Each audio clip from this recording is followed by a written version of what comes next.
Akala mo ba, K-drama lang ang forte ng mga Koreano? Yung tipong opa, samyupsal, at glass skin goals. Pero alam mo ba, habang tayo ay busy pa rin sa paghahanap ng The One sa Netflix, sila, tahimik lang pero todo kayod. May full-time job na, may sideline pa. At ang malupit, may ipon din. Yes, hindi lang sila magaling sa style, visuals at music. Magaling din silang kumayod. May disiplina, may sistema, at may mindset na dapat nating matutunan. Sa video na to, bubuksan natin ang mga sikreto sa likod ng kanilang hustle culture. Bakit nga ba sobrang normal sa kanila ang may side hustle?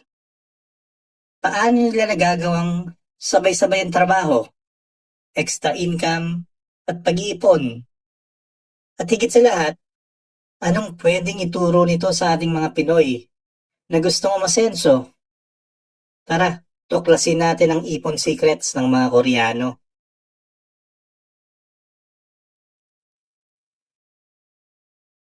'Pag sinabing Korea, anong unang naiisip mo? K-drama, BTS, skincare? Tama lahat yan.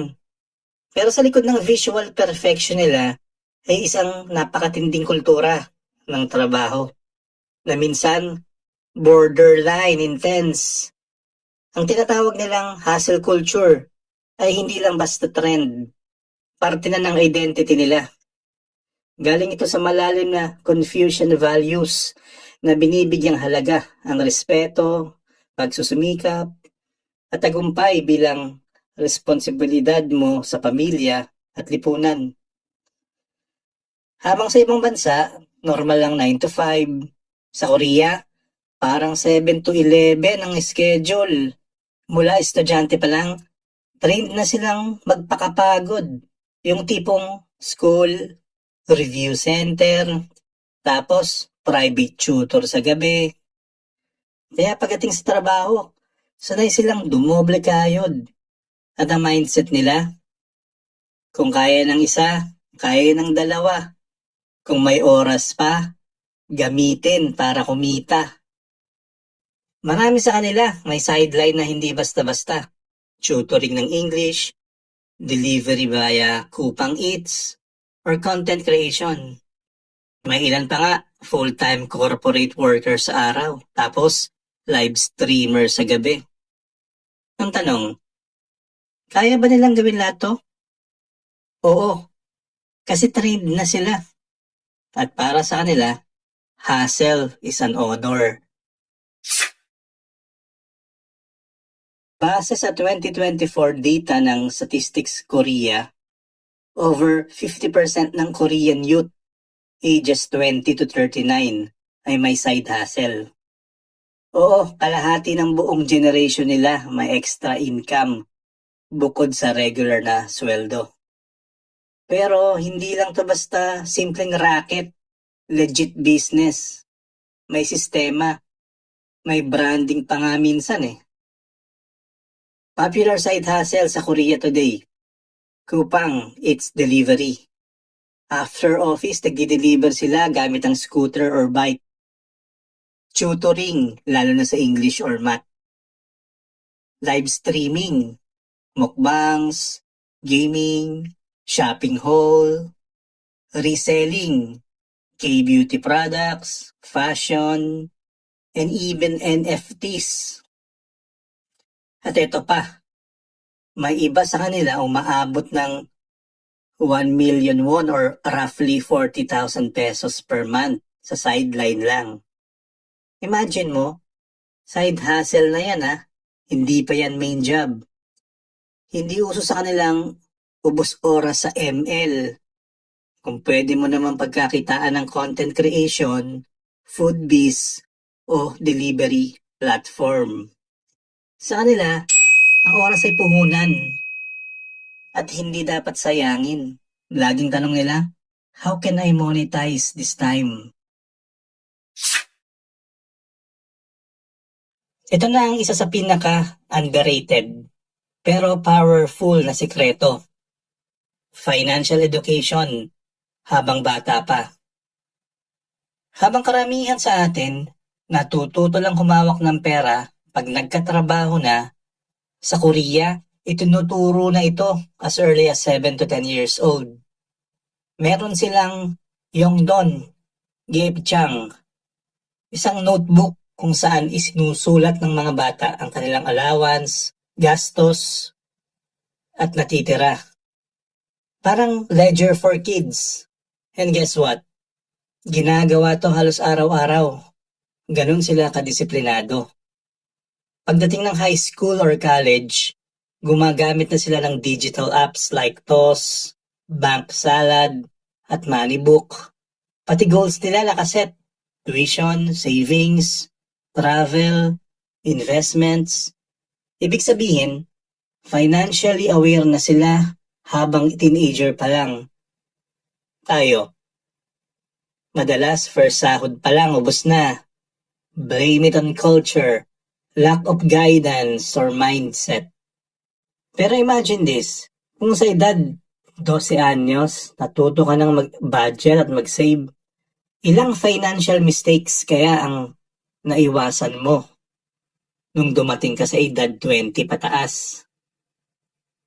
Discipline is freedom. Yan ang paniniwala ng karamihan sa kanila.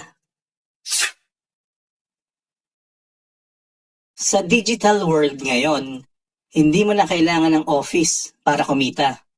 At sa South Korea, sobrang galing nila sa paggamit ng tech para sa extra income. Here's how. May apps sila tulad ng Albamon para sa part-time work. Coupang Eats for food delivery kahit students or professionals. Live streaming platforms para sa mukbang, fashion, even online shopping events. YouTube, TikTok for K-culture vlogging. At ang daming kumikita kahit nasa bahay lang. May Korean mom na nagbe-bake ng cookies, then sells online via Instagram plus Buymin. May engineer na nagla-livestream ng Study With Me sessions. May fashion student na reseller sa Shopee Global.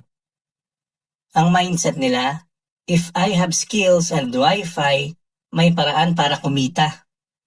Hindi excuse ang pagiging busy. Hindi excuse ang maliit na kapital. Gamitin ang oras, talent, at cellphone. Now, let's get real. Ang tanong, bakit parang mas normal sa Korea ang pagkakakitaan? Pero sa atin parang nakakahiya pa minsan. Sa atin, pag may racket ka, minsan sinasabi ng iba, ay, kulang siguro kita nito. O, ay, mukhang desperado na to. Pero sa Korea, ang pagkakaroon ng side hustle ay respeto. It means you're hardworking, future-minded, and responsible. Sa panahon ng mataas na bilihin, wala talagang masama sa extra income. In fact, hindi na optional ang side hustle. Necessity na yan. Ang difference lang, mindset. Mga Koreano, normal lang ang double job. Gamitin ang gabi para sa income. Mga Pinoy, pagod na ako. Bahala na bukas. Pero hindi dapat ganun. Kasi kung hindi tayo kikilos ngayon, kailan pa? So ano ang key takeaways dito sa Ipon Secrets ng mga Koreano?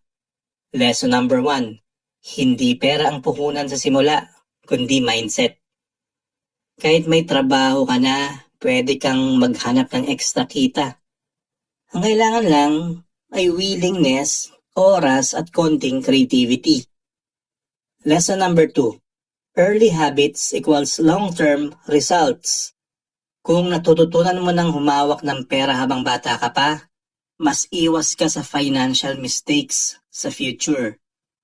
Lesson number 3, side hustle is power.